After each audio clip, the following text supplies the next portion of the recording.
It is quite certain that man is born with a certain functioning, a certain way of functioning, a certain pattern of behavior, and that is expressed in the form of archetypal images or archetypal forms.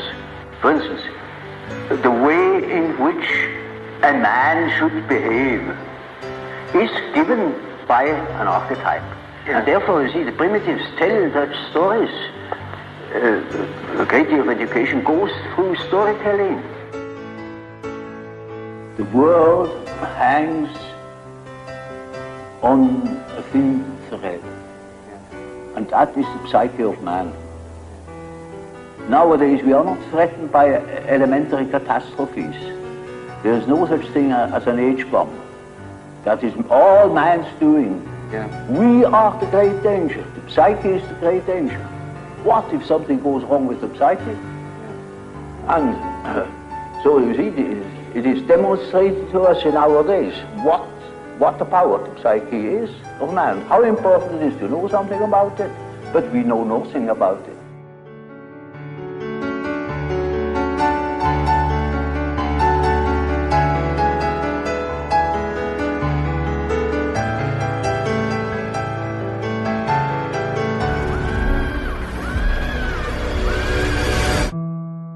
What if something goes wrong with the psyche, Papa Jung? It already has.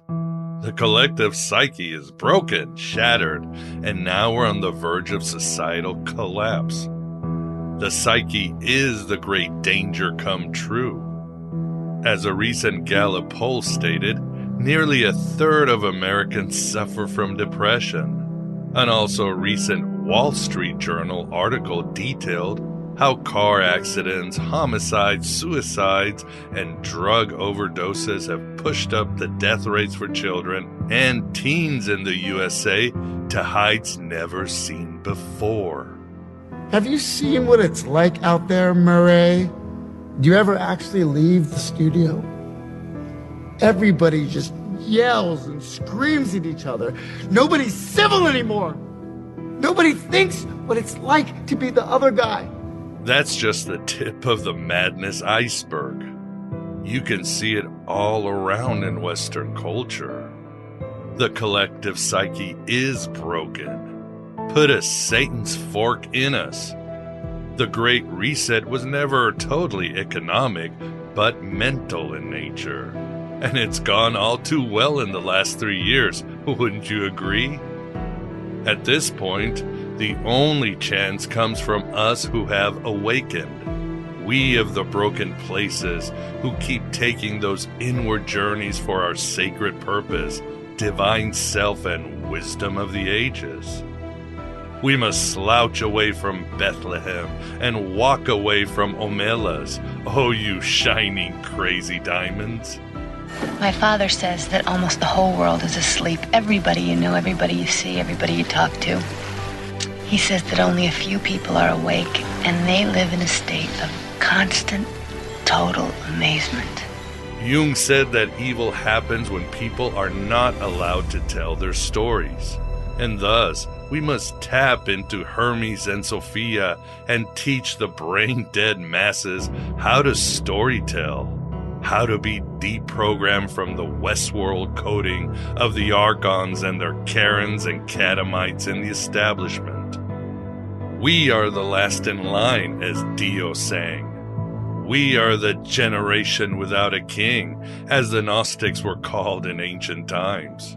We are awake and know, as Cioran said, we are living at the bottom of a hell where each second is a miracle. The collective psyche is broken. As Hunter S. Thompson wrote, when the going gets weird, the weird turn pro. Is this all real? Or is it just happening inside my head? Of course it's happening inside your head, Harry. Why should that mean that it's not real? In this eternal now, ready yourself for money-shot gnosis on how to deal with the mental disorders out there, collective and personal. and dealing with collective and personal psychosis has been a main part of my mission since 2020. And as we continue to go deep into this age of Hermes, Philip K. Dick world, and Gnostic times. You know, my mother was an atheist. She used to say that there was good news and bad news about hell. The good news is, hell is just the product of a morbid human imagination. The bad news is, whatever humans can imagine, they can usually create. Oh, and where are you? In case you just arrived seeking solace from the insanity out there. The old systems and religions and ideologies no longer working as they've been infected by Wetiko. This is blasphemy! This is madness! Aeon Bite Gnostic Radio, an initiation by conversation into the dark corners of myth, magic, and meaning.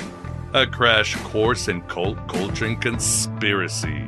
A virtuous virus invoking and informing history, holiness, and heresy. Each week I, your host Miguel Connor, commandeers your connection to bring you the most accepted and rejected scholars and provocateurs to your attention. Fun, compelling, and deeply weird, this is the blow-your-mind cocktail party conversation you always wanted to listen in on. And you deserve to be here, for you are a shining, crazy diamond that should be seen and can ignite the universe with so much wonder. The psychotic drowns, where the mystic swims. You're drowning. I'm swimming. To cure, or at least understand so much derangement out there right now, we host Matthew Socha. He will discuss a battery of his very important books that include Deconstructing Narcissism, The Toxic States of America, and the Wheel Trilogy. Get ready to understand collective and individual narcissism, sociopathy, codependency, and psychopathy, and how the Gnostic worldview can help restore those who wish to wake up and become the best destined versions of themselves. And I think he made us forget why we're here. Our world has rules, and they can't be bent. But nothing in this world follows any rules of logic. This here, it isn't real. It's an illusion, a magic trick, a simulation. From my view, we can't overlook how reductive materialism and scientism have been a huge factor in sodomizing the collective psyche, most recently materializing as new atheism and wokeism. These ideologies have drained humanity of its humanity, of its intrinsic and hermetic ability to co-create with the universe, of the great imaginative ideas from beyond that humans once easily grasped. You need to believe in things that aren't true. How else can they become? I've made my case many times before, but this time I'll quote an individual who himself is a secularist beyond being a brilliant mind. That is Professor Joseph Hoffman, today's leading expert on Marcion, and once a colleague of Robert Price in the Jesus Project. In a recent article, he writes that science is indeed amazing at understanding the world, but it is incomplete without the addition of philosophical, historical, and poetic knowledge. Naturalism limits reality to what we can observe and test. But in full reality, knowledge also comes from reasoning, language, and abstract systems. Human beings have conscious but limited control over the physical world when only using reason. A wise man once said, "Reality is that which, when you stop believing in it, doesn't go away." Here is part of his article where Hoffman throws some powerful questions like hand grenades of gnosis. What contribution have the physical sciences made to better understandings of society, social justice, the nature of human personhood and equality, the nature and role of political systems? What has physical science done to enhance the cultural world of the species? What equivalent to music and art, books and writing systems, mechanisms for the conservation of knowledge and the transmission of learning? It's become appallingly clear that our technology has surpassed our humanity. Religion created the universities, not science. What discussions of meaning and value and critiques of political systems has science produced?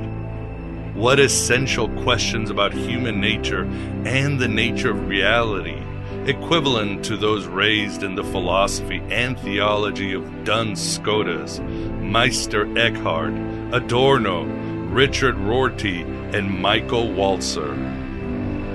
What contribution did physical science make to the anatomy of the soul, the self, the psyche, the mind? What is the physicist's model of holistic education?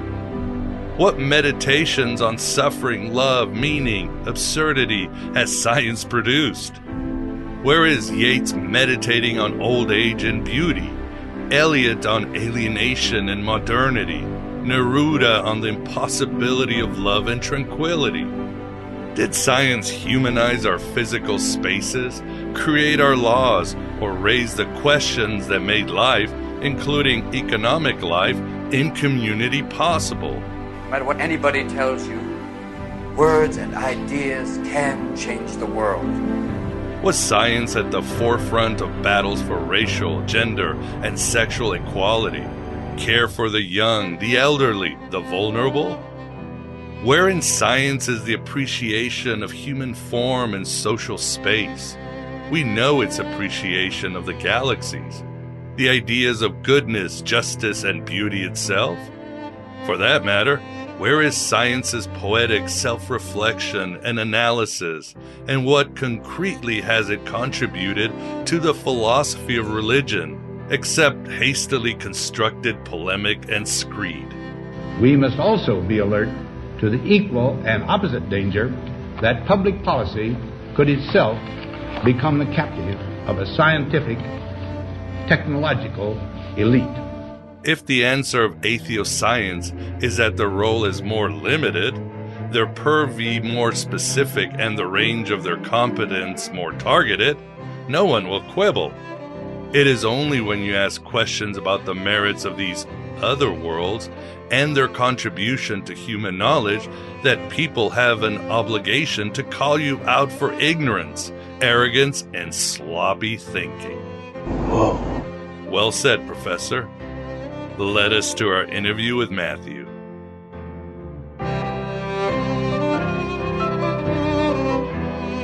You've heard of the placebo effect. But are you aware of the nocebo effect, in which the human body has a negative physical reaction to a suggested harm? Your mind has the power to create its own physical reality. This will make you vomit. Why do we yawn when we see others yawn? Throughout history, there have been incidents. The dancing plague of 1518, the Tanganyika laughter epidemic, the Hindu milk miracle. Some believe they're a response to stress. Psychologists call it a conversion disorder, in that the body converts a mental stress to a set of physical symptoms, in this case a tic or spasm. And, like any disorder, it can be contagious. This kind of collective behavior is not limited to human beings. What we know is that in certain communities, under specific circumstances, an involuntary physical symptom developed by one person can become viral and spread from person What was that? to person. Person. Until the entire community is infected. And so, my question to you is, if the idea of illness can become illness, what else about our reality is actually a disorder? This is the Aeon Bide interview. And with us, we have the pleasure of being joined by Matthew Socha to discuss, well, several excellent books and many important issues and questions for 2023. Matt, thank you very much for coming on the show. Oh, my pleasure. Thank you for having me. Pleasure is all ours. And with us, we've got the Moondog Vance Sochi. How are you doing, Vance? I'm just fine. Looking forward to hearing about politicians tonight. Yeah, I think we can include all the dysfunctions Matt so well talks about just by looking at the TV. But yeah, before we get into that for the audience, Matt has written the book Deconstructing Narcissism, True Sympathy for the Devil, and the Toxic States of America, and how spirituality can foster a national nervous breakdown, as well as the Wheel series, the trilogy. And you go by a different name on that one? I do. I use a pseudonym for the fictional series. That's MC Farmer. I was going to say MC Hammer last night as I was looking at the word. But yeah, and yes, the series and Matt's book certainly talks and includes a lot on Gnosticism, and we'll get into that. But first, before we get into all this excellent work into this treasure chest of becoming sane collectively and individually, tell us a little bit about yourself. How did you become interested in these esoteric studies or domains, Matt? That's a really good question. I'm not sure where to begin with that. I would say that it kind of branched off a socio-cultural interest that I had, mainly a concern. And that's the reason I wrote my first book, which I published in 2014. But I was, at the time, I noticed that a lot of people were losing their jobs. It was over the same thing, a lot of dysfunctional work environments that caused some companies to fail and for people to lose their jobs. But it was when I was writing The Toxic States of America that I was looking into two topics, that of the Cathars and the Albigensian Crusade, and also the different end time stories affiliated with different religions. Indeed, yeah. There was, as we were talking on email, Deconstructing Narcissism, it's very timely because, again, in 2014, narcissism really hadn't entered the mainstream, and suddenly it's everywhere, and it's probably overused, like terms like gaslighting. Now everybody uses it as simply lying or not remembering the past, and everybody throws around terms like narcissism. Obviously, terms like psychopath have been thrown around, and even a lot of academics and scientists are like, they're using it all wrong, and it's making things worse. However, the idea of narcissism, I feel, is more important than ever. And you have that chapter in it, Matt, called The Zombie Effect. And I really could relate to it because you're talking about a dysfunctional and toxic work environment. And I had all these memories of all the times that I'd worked at places. And again, because it was so toxic, good ideas, good places would just fall apart. And but the question is, and I was talking to a few friends who are academics, aren't all companies psychopaths in collective, Matt? I mean, can that be avoided? To answer that directly, I would say no. I think they're going the way of the dodo. But I do think there are some good companies out there. I've worked for some, but usually I'm finding that it has to do with the leadership. If the leadership is egotistical, narcissistic, thinks that they're the center of the world, that's when things start to fall apart. But I have worked for companies. There's one company that I worked for. They sold. It was actually a designer carpet company, and the leadership was fantastic. They were involved. They said what they meant. What meant what they said. They were proactive instead of reactive. They solicited feedback. It was more of like a collaborative effort. But that sort of leadership is not as prevalent as it used to be. Oh, so you think things have gotten worse since when? I think things really kicked into high gear in the 80s with the Mises civilization, where we were hyper-focused on the material aspect of life. And I think as time progressed from that point, we never really stepped back as a culture and said, maybe we're being too materialistic, maybe we need to focus on the spiritual. But I think since the 80s, it's just kind of just been this crescendo, being hyper focused on the physical. People always being hyper focused on their physical appearance, on their money, on their status, and all this. And that unfortunately can't go on forever. Yeah, like a friend was telling me today, I think you hit it on the head when you said collaborative, because she works for companies to try to basically do psychotherapy, for lack of better words, as a collective. And I said, well, why? And she says, well, because you have hierarchies. And who do you think gets to the top of a hierarchy? Well, the psychopaths, the narcissists, the backstabbers. So if they get to the top, then the entire company becomes, psychopathic, narcissistic, and so forth. Do you agree with that? Absolutely, yeah. And when that situation occurs, the best ones are the first to leave. Right. Yeah, but that is the case. That it doesn't matter if it's a work environment, if it's a family, if it's a religion or a cult. It's the same thing. Once you get that kind of personality type, just general misery, the fear factor increases. People start making more mistakes. They're more stressed out. They're sick more often. They're not showing up. A lot of cliques form. But I think in theory, the hierarchical model could work if it had that kind of apprenticeship element to it. Like you start at the lower tier, then you work your way up based on your experience and your ability to communicate and get along with other people. I think that's the theory behind it. And if it worked like that, where you could work your way up, it could work. But theory is different from practice. Theory is different from reality. I say that as a former scientist. But what you just described, I think that's more reality.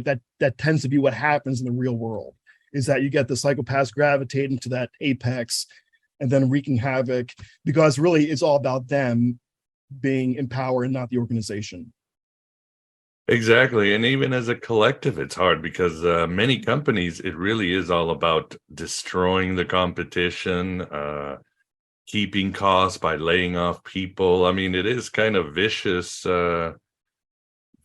practices. It almost becomes part of every American culture. Like a friend of mine, he works in Mexico, Ivan. He's actually the manager for the Astronosis conference, and he was telling me, no, in Mexico, if you're going to get laid off, you get 2 months notice and even more salary after you leave. But here in the United States, it's like, no, they expect you really should give 2 weeks off, but we can fire you anytime. So that right there is some sort of part of a psychotic psyche, isn't it? Part of the prevalent culture. Oh yeah, absolutely it is. The employer can fire at will, not suffer any repercussions. But if an employee has to leave at will, if the environment's abusive or toxic or dysfunctional, they're shit out of luck. Yeah, well, hopefully that's changing, because again, I think that's part of the mental disorder that's affected the entire country. When your job is such a way, even regardless of how well the company is. I mean, we've seen in Silicon Valley the bloodbath that everybody's gone through, and that was supposed to be the big woo-woo, love each other kind of fair, overpaid kind of culture, and that's kind of falling apart. I think that the prevalence of venture capital has started all this, because in the old days we had venture capital, but it wasn't dominant. It was more like, friendly bankers. But I've seen it firsthand, being a, former Silicon Valley denizen. When the venture capital came in and started dominating and telling companies what to do and how to do it, that's when a lot of this stuff started happening. Really, you're talking about like the first move, the first wave in the late '90s or later on? No, in the '80s, actually. Oh, in the '80s, wow. Yeah, it started in the '80s, really. It's the Sandhill Road crowd. I had one of them pitch to me and says, all right, you have to hire all Russian programmers. You can't hire any Americans. Really? I mean, he sat there and said that because I was talking to him about an idea that I was thinking about making a company for. But that's the kind of thing that goes on. The venture capital and Len Bozak started, and with his wife started Cisco Systems, which most people have heard about. And the venture capitalists pushed him right out of his own company. I mean, this is, and talk about, that's why I thought of that when you guys were talking about how the people rise to the top. Well, yeah, they put their own people in, and they pushed the original people out that had a passion for what the company was doing.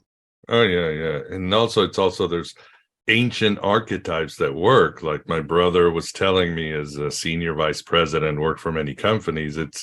You always, when things get bumpy, everybody will pick a scapegoat, a sacrifice. It might be the CEO, it might be this, and it's just part of the culture. You get somebody and you fire them, no matter how high. In fact, the higher the better, right? Like in your case, Vance, it's like we sacrifices, and the employees and the customers will be happy. Right. Sympathy for the demiurge. Well, let's break down some of this, Matt. Where do you want to start? I know something important in your book are the 10 basic fear schemas of human beings experience, and I have them here. Or would you rather start with maybe defining narcissism? What works better so we can get your ideas across? Well, I think it's let's start with the defining narcissism. What that actually is. Sure. I would define a narcissist as somebody who sets out to accomplish one of three objectives. Usually that objective assists with the other two. But the first one is establishing domination and control. The second one is generating narcissistic supply. And the third is exoneration from rules, obligations, mores that apply to other people. So again, it's control, narcissistic supply, and entitlement or exoneration. I wrote Deconstructing Narcissism as a companion piece to the Toxic States of America because, as we were talking about before, we're talking about these organizations, these hierarchical organizations which trade fear for power. They manage through fear, and they consolidate power, control, knowledge, finances, and what have you. But what I wanted to do was to really hone in on that capstone and try to figure out why it wants to satisfy those objectives. And what I came down to, what I did to really figure out the narcissistic personality type, the personality type who gaslights, who manipulates, who is controlling, who is pathologically lying, who is power obsessed, all that, was to find out why that personality type is the way they are. And what I did with Deconstructing Narcissism, I followed the adage, you marry your parents. So what I just imagine myself being raised by a codependent individual, that is somebody who, codependent like narcissism or psychopathy, that's a term that's thrown around a lot and used in ways. So by that personality type, I mean somebody who's one of the following, one or more of the following. They're weak-willed, they're spread thin, they're depressed, they're addicted. They made all that stuff that goes along with codependency, being empathetic or what have you. I just imagine myself being raised by that kind of personality type, and all the characteristics of malignant narcissism popped out.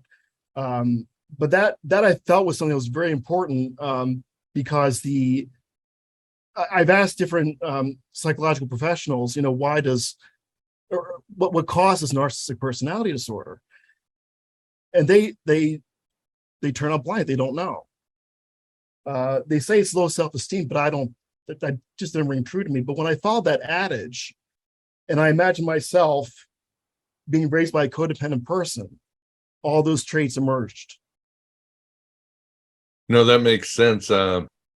Because most people think that still think a narcissist is basically somebody who's stuck up, self-centered, somebody who's going through a superiority complex, or they think that the person named in that Carly Simon song, "You're So Vain," or something like that. But this is actually a terrible pathology, and as you said, it's an addiction. It's a person who's a narcissist is in a lot of pain. But what I've heard, Matt, for example, I don't know if you've studied Sam Vankin. He's done a lot of work on narcissism. I have, yeah. Yeah. Doesn't he say and please correct me if I'm wrong, but a narcissist has two personalities. It has a false self that is a warped mirror to the true self and a warped mirror to the outside. And this false self is eating attention. That's his addiction. Codependent people are addicted to other people. A narcissist is eating attention. That's what feeds it and gives it purpose. But Sam Vankin proposes that perhaps when a mother does not allow a child to grow and explore and smothers this child and wants this child to be sort of the proxy parent or proxy spouse and give it the attention, then that child creates like this false self to satisfy the mother and another self to sort of deal with the world and grow. But then this false self, the narcissistic self, becomes the true self and controls. And very tragically, the true self is trapped, inside in this dark void. What do you think of this? Well, first, I have listened to Dr. Vaknin's work, and I respect what he has to say. I think a lot of what he says is insightful. I think that they do eventually tend to buy into their false self rather than the true self. But the what I found in this book is that narcissism really, what causes is two things: either being spoiled, like overindulged or enabled, or being abandoned. And those two schemas tend to develop that character set, and also those objectives they try to satisfy. Now, you mentioned some of those kind of interesting with Sam Vaknin having, I'm not sure it was him specifically, but what you kind of described a moment ago was called emotional incest, where a mother or a parent will, they'll latch on the child and use that child as a form of emotional support. That can cause that child to feel uncomfortable, irritable, and later on in life lack suitable empathy for someone else who actually does need it. Yeah, because I don't know how true it is, because I'm writing this bio on Elvis, this sort of spiritual bio, Matt, and psychologists think what Elvis had, because Gladys was so overbearing and protective because of the death of his twin and the poverty, but they call it lethal enmeshment. And that's, again, when the child suddenly has to wear two hats. He has to be the proxy spouse of the mother, because Elvis's dad spent time in jail and had to work and travel, but he also has to be a child, so he becomes this split personality. And people say, well, Elvis could have been a narcissist, but he doesn't have the characteristics of a narcissist later on. I mean, we all have like the potential and the gradients, but he really wasn't a narcissist. He actually, most of his adult life, he was trying to be alone. He didn't want attention. He was actually trying to run away and hide from attention. So it is different. So that's where I get, I go, well, maybe it's not the childhood thing like Sam Vankin says. Well, Elvis, I don't think he was a narcissist. What you kind of described was a mother being controlling rather than spoiling. Well, she spoiled him. I mean, she made him the alpha of the house. Well, she couldn't spoil him because they were so poor they could barely eat. So maybe that's why. Yeah, I'm not too familiar with his early childhood, but yeah, I'm just sort of just speculating here because again, it's still pretty, like you said, it's pretty mysterious how a narcissist becomes a narcissist. I think once you read Deconstructing Narcissism, it becomes a lot clearer.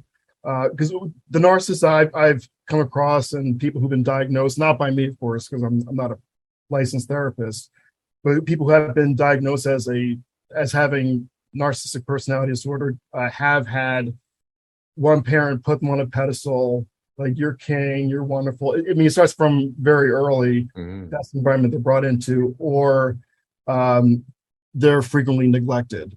But the ones who are neglected, they're not going to have that grandiose kind of narcissism. That's stereotypical of that disorder.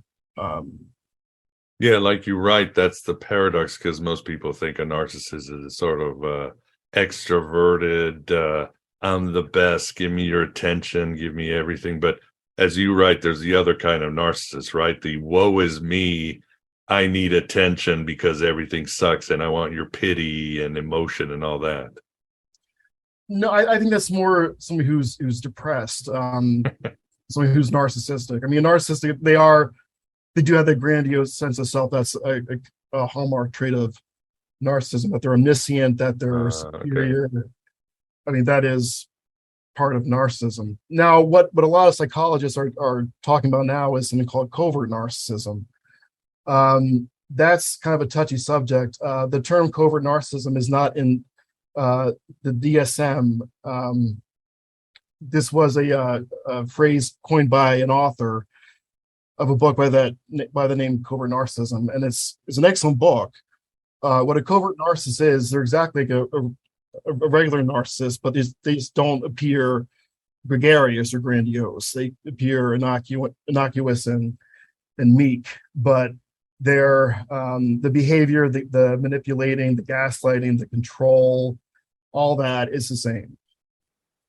And again, that's how they get their supply of attention, which feeds off of their false self. And it just becomes like an Ouroboros, like any other addiction. I mean, as an ex-addict, I know how it is. You're just in this wheel of get it, come down, get it, come down. You don't know anything else. It's torturous, isn't it? Oh yeah, it's horrible. I mean, I refer them as adult toddlers. Yes, you do. Yeah, but a covert narcissist, yeah, I could see them, playing off people's pity or trying to appear innocuous or benevolent, or by means of appearing downtrodden or hurt or something like that.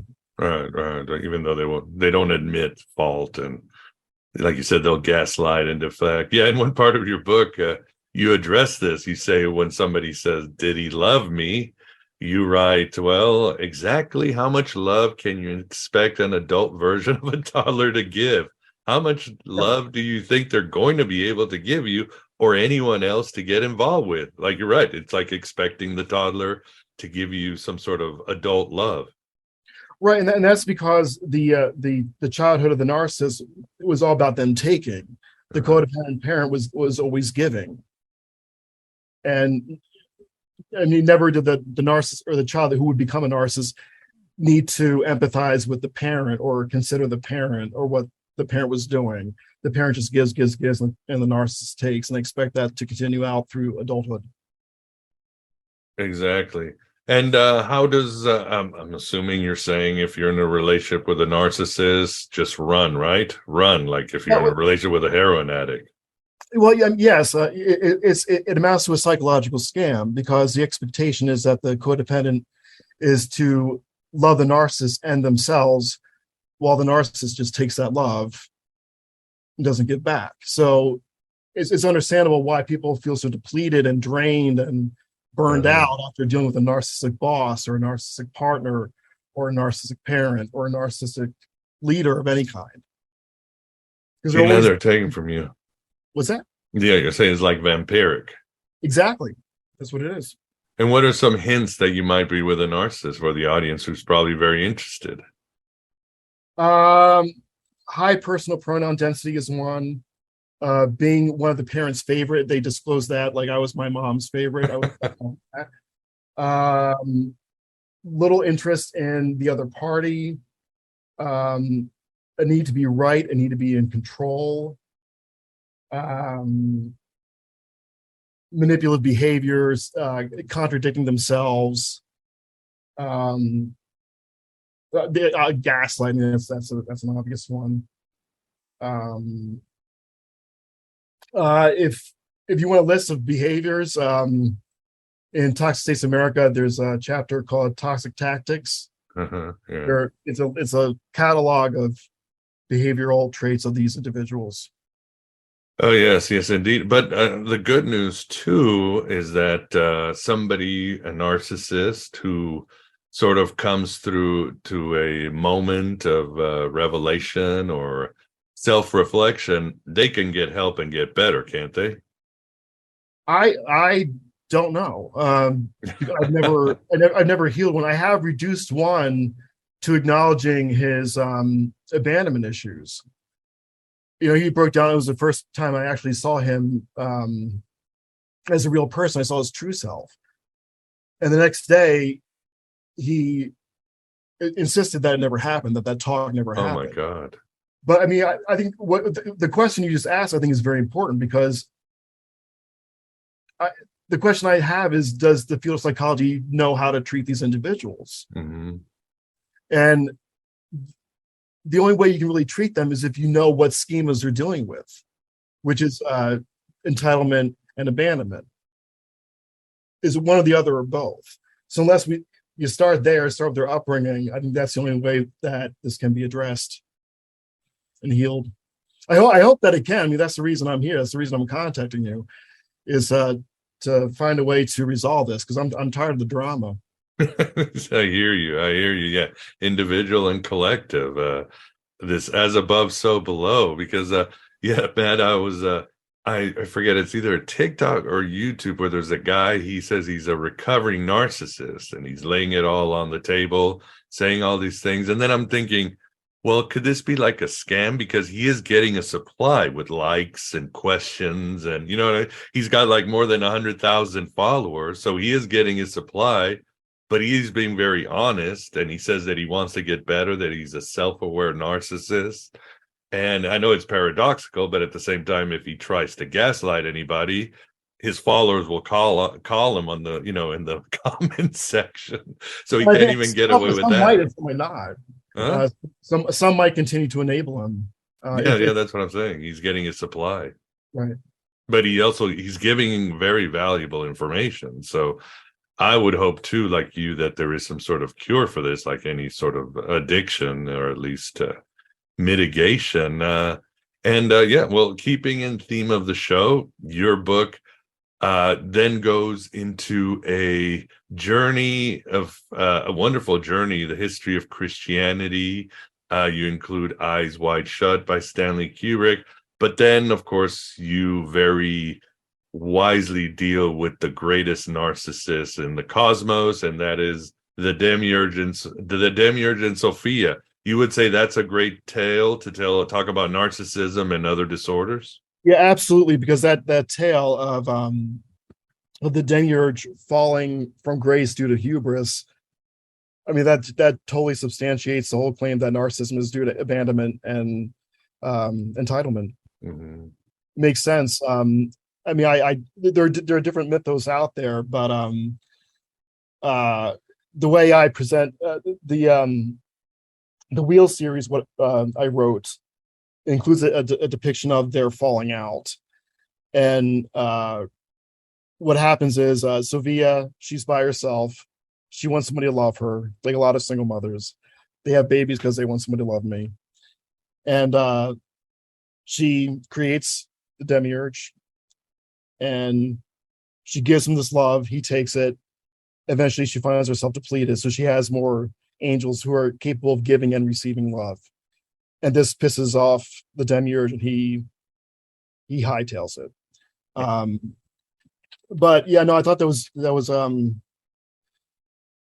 I think that was interesting for me to come across the topic of Catharism and Gnosticism while I was writing the Toxic States of America, because it kind of gave me that insight that hubris is based in this thought that I'm special, and you're not holding that up. You know what?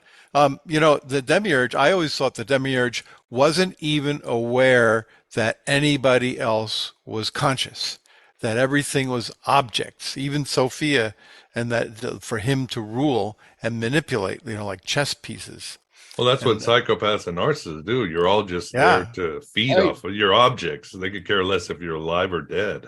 Yeah, there's nothing for them to empathize with, because their mind doesn't contain the concept of minds and souls existing outside their own mind. Exactly. Yeah, that dovetails completely. And the reason they don't empathize is that they were not raised to do that. It was always about them. Yeah, exactly. And of course, the demiurge has that famous line in the Gnostic Gospels from Isaiah, from Yahweh, where he says, "There is no God but me." The ultimate narcissist call, or clarion call. And yeah, people forget the archons and the demiurge are feeding off of your divine spark, but they also want your worship. It's very important that humanity not look within their own divinity and everybody worship the demiurge Yaldabaoth. So that's the other narcissistic giveaway, right? Worship me. Well, absolutely. Because let's go back to the three objectives. 1 is control, 2 is narcissistic supply, and 3 is entitlement. So that's the narcissistic supply. Now, people who need narcissistic supply, they don't love themselves. They need somebody else to do that for them, because that's what mommy used to do, and that shouldn't stop. I mean, basically, the narcissist is just an adult toddler. It's an adult. I mean, it sounds kind of funny, but in a way, it's kind of scary, because we have adult toddlers in high-ranking positions, and how well do you think an adult toddler is going to run an organization? We probably had a narcissist for president, probably more than one narcissist. We just had the obvious one, but there's probably others we haven't really focused on. It's the ones I can see that I'm worried about more. But yeah, absolutely. Yeah, we definitely have narcissists as presidents. Sure. Yeah, and I mean, when I say that about Trump, I'm not trying to be like, oh, I'm slamming him or whatever. I'm saying this is a creature that's in pain, isn't it, Matt? Narcissists are addicts, so they're in pain. There's a real self that's like trapped in a basement, and then there's this demiurge self that is just pure chaos and no relaxation and no purpose except for getting the supply. I mean, I don't think people understand the more attention, negative, more you accuse him, the more you try him. It doesn't matter. It just makes Trump stronger, doesn't it? He doesn't care. It's just the supply that matters. Well, do I think narcissists are in pain? Yeah, I do. When they're not in control, when they don't have narcissistic supply, or when they don't feel special when it comes to rules. Well, I think like your other book, if you're not with your true purpose and true self, and they're very far from it, then you are in pain, isn't it? I mean, if those three things aren't in place, then yes, they would be in pain. They would have to face with true self, because all those things, those three objectives, if they're in place, they're fine. But if they're gone, they're screwed, because now they have to actually love themselves instead of somebody else doing it for them. Right, exactly. So yeah, if they don't love themselves, then they're in a state of self-loathing by nature. I mean, when I was an addict, even if I had plenty of hits of cocaine, I knew there was self-loathing, even if I had my supplies. So by default, like you said, there was no love within me. So, but yeah, it certainly gets complicated.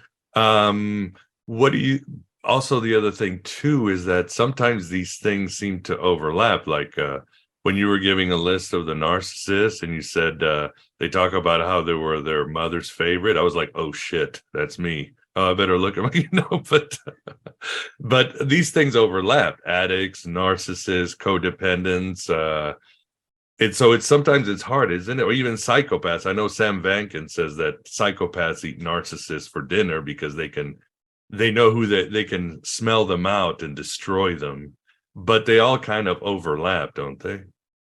What I think it would be greatly beneficial to therapeutic practices to link the schemas to the personality disorder. That is, to find out what schemas are behind the personality disorders and the DSM. What's a schema, so the audience for those who might not know? A schema is also commonly referred to as an issue. Like you have issue, like not you, but like so-and-so's issues. That was my mom's favorite. Damn it, Matt. Right. But so yeah, schema is an issue. But what I think when you ask, are psychopathy, malignant narcissism, codependency, are they related? Only as far as that there are schemas behind them. For instance, we'll take avoidant personality disorder. What I'm saying is a person who's avoidant was most likely abused as a child. So they have schemas or issues of unlovability and vulnerability. The same would probably apply to borderline personality disorder. But again, for narcissistic, I'm saying that it's entitlement and or abandonment. Now with psychopathy, that is also not in the DSM. That's a term coined by Dr. Robert Hare. I think it was back in the 70s. But what I'm saying with that's actually, that to me, this is just my opinion, but I'm seeing that as a dual diagnosis. And it makes sense when you think about that, because psychopathy, quote unquote, is divided into two categories. The first one is personality aggressive narcissism, and the second is socially deviant lifestyle.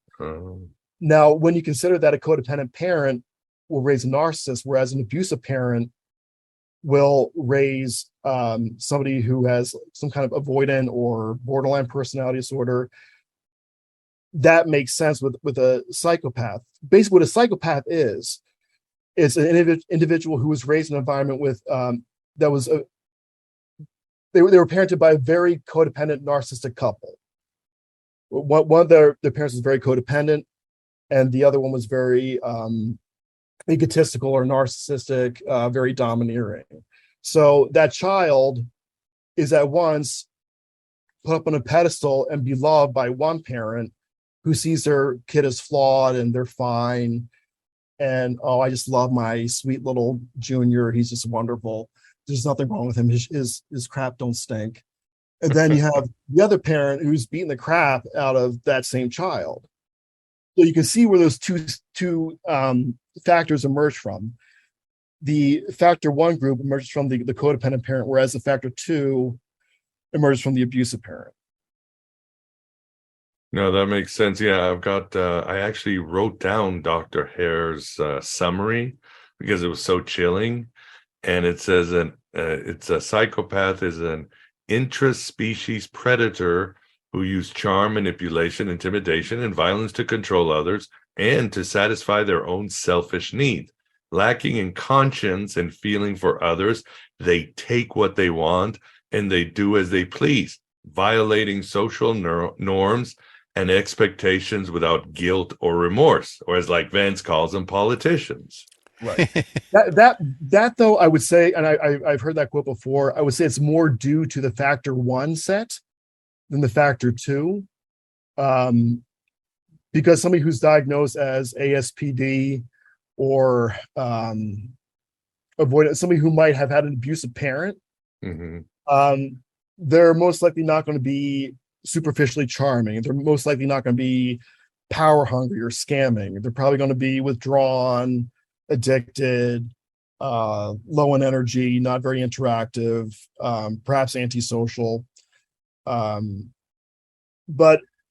the reason I say I think it's so important that psychology focuses on the schemas behind their corresponding personality disorders is that if that's the seed, that's what got into the person's system, which grew, and it grew this toxic psychology that snowballed over time. But I think that without doing that, there's little help. Yeah, at the same time, and let me quote your book, because again, it was a great read. You write, the psychopath exercises the ultimate control over his victim's life as he attempts to destroy his own issues and guilty conscience by killing the scapegoat onto whom he has projected and now personified as his inner hell. That's his childhood trauma and so forth, I'm assuming. To relive this feeling of unparalleled power, he will need to repeat the process since the recipient of victimization is no longer alive. The goal is the epitome of domination, entitlement, and narcissism. So this is the one taken to the extreme, right? The serial killer we all know about.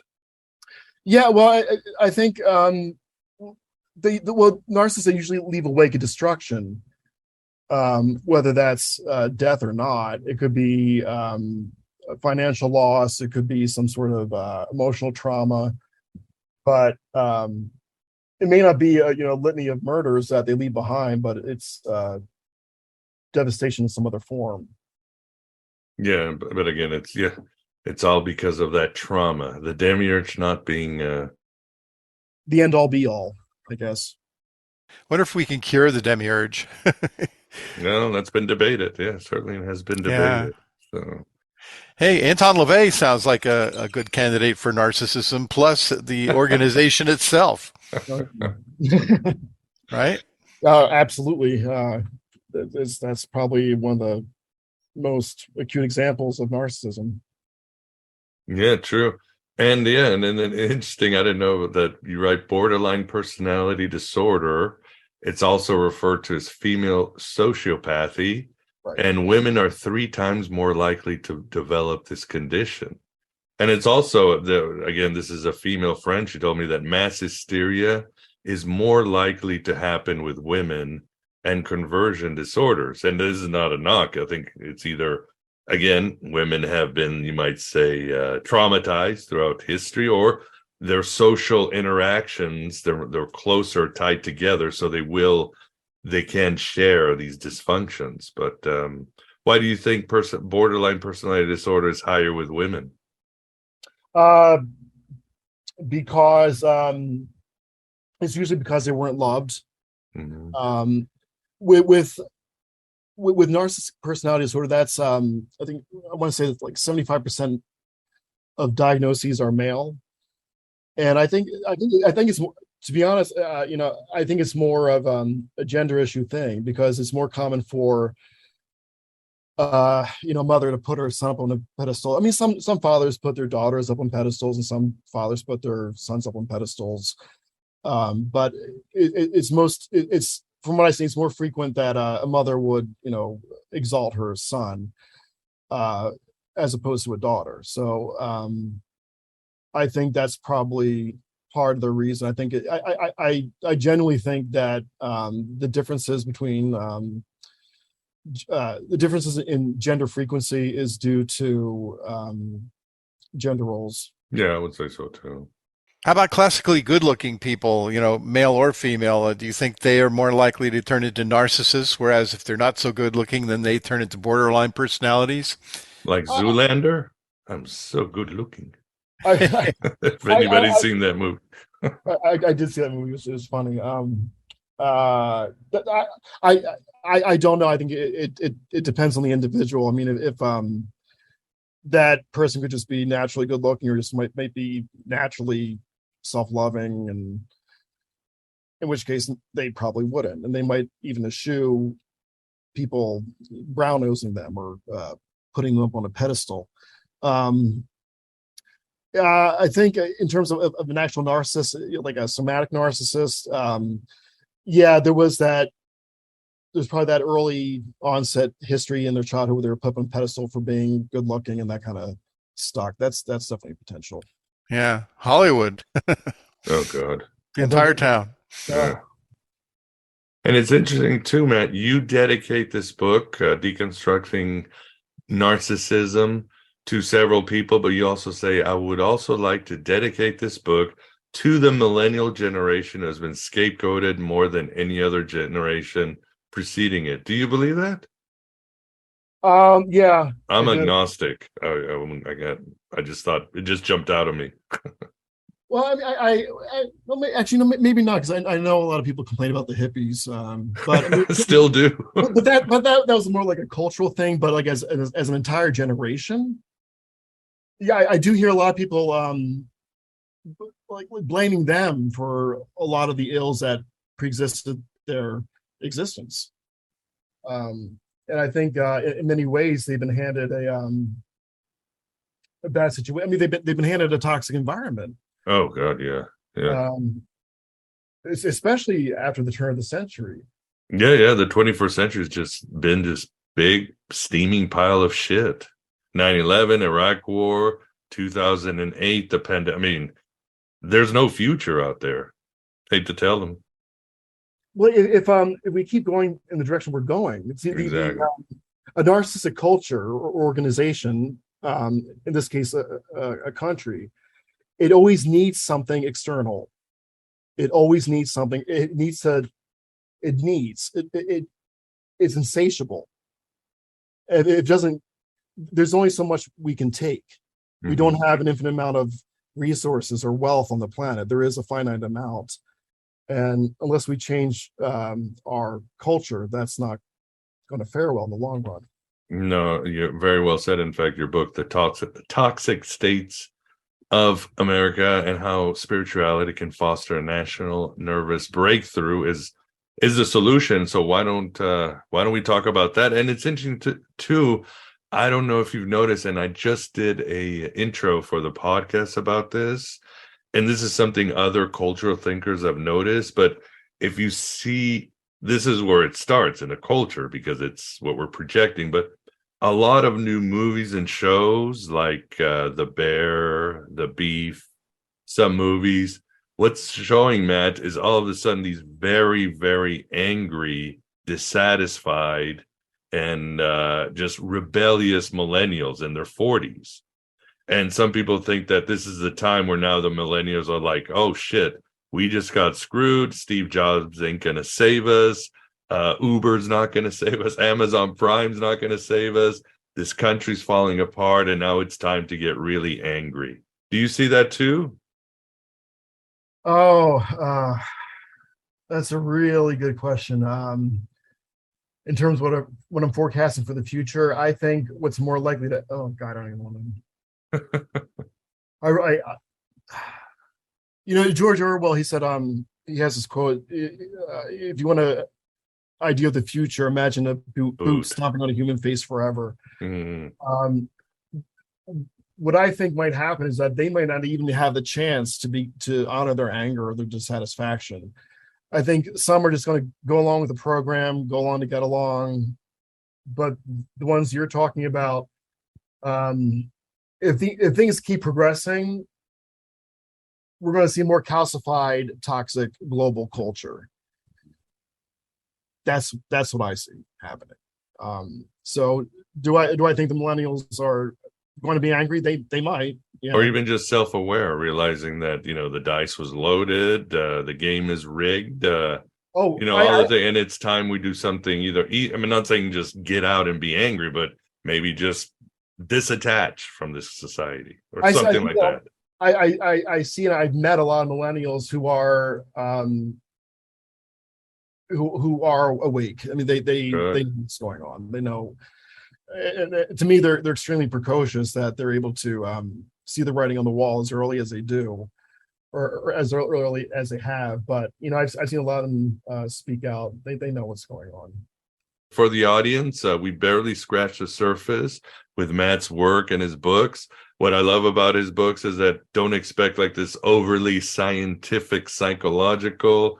He gives you, it's written very plainly, very understandable. He has bullet points and graphs about the movement and the schemas, and he's got inspirational quotes, stories. He talks about myths and Christianity and so forth. So you get the entire shebang, and it's approachable, useful, and engaging. So check out his books. Matt, do you have a web presence at all? I can find it. For the audiences to find more about you. They can go to mattsocha.info. Okay. There is a Facebook page for the Wheel series, but for social media, that's all I have. I'm not a fan of social media, but that's how they can learn more about me. All right. Well, we'll have this on the show notes, and I'll also have the links to the books too. But you heard it here. But yes, we are at the end. Vance, thanks for keeping us company. Oh, no problem. Loved it. Keep up the good work, Matthew. Thanks, Vance. It was great meeting you. Yeah. Great Same work. Your books are so timely. I don't care if they came out in 2004.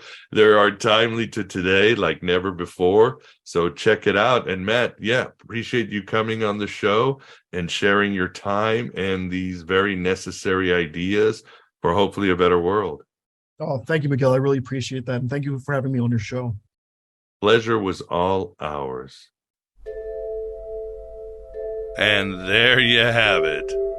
Trying to get sane in the membrane with our interview with Matthew.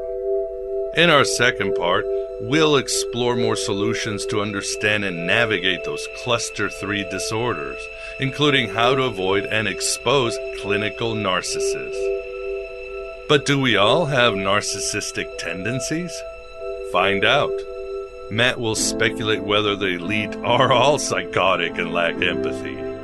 We'll talk more about Sophia and the Demiurge. Matt will also discuss his fiction works and how they relate to his overall ideas, including insights into the Cathars and other Gnostic groups, and much more. So please become a member for the full therapy. It's only $6.99 for AB Prime or $4.99 a month at Red Circle, or whatever you want to pledge on Patreon. You'll get access to my private Facebook group and Discord channel for AB Prime members and high-level patrons. If you find value in this content, please help grow this Red Pill cafeteria. Your help can be in the form of some shekel donations on Stripe or the US mail. There is also a link on the show notes if you want to leave a tip, or you can tip on any YouTube show. There's always the merch store and a wish list. And consider the Finding Hermes program, where we have exclusive meetings and presentations every month, with many past guests hanging out there for high-octane gnosis. I also have a one-on-one tier if you want to talk to me every month about Gnosticism or other heresies. If you need help with any of these choices, just message my ass. I'm always here to help, and I truly appreciate your help. Thanks for being here. Thanks for being yourself, your true self, here in the desert of the real. Hello and goodbye, as always.